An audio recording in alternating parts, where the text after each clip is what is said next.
Beralih ke informasi yang lain, demi untuk judi sabung ayam, seorang pria gelapkan 14 mobil sewaan.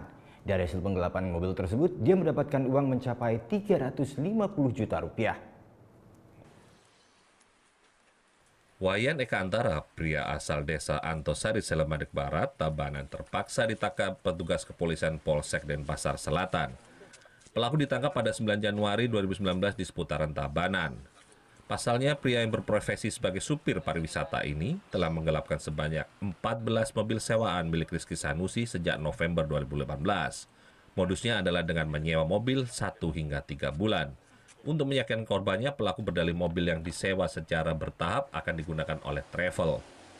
Pelaku kemudian menggadaikan mobil sewaan tersebut ke sejumlah pihak senilai 20 hingga 25 juta per unitnya.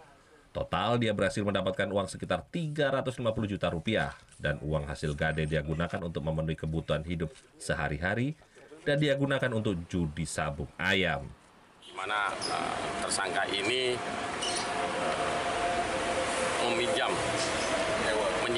menyewa mobil, 1 mobil dia sewa untuk kegiatan pariwisata, disewakan 1, setelah 1 diambil lagi, 1 lagi dengan orang yang sama, 1 lagi, dan dibayar per bulan berbayar, namun setelah berapa bulan macet pembayarannya ini. Akibat perbuatannya, pelaku dijerat dengan pasal 372 KUHP tentang penggelapan dan terancam hukuman 4 tahun penjara. Surya Sanjaya melaporkan untuk NET. Oh ya beneran. Iya, oke.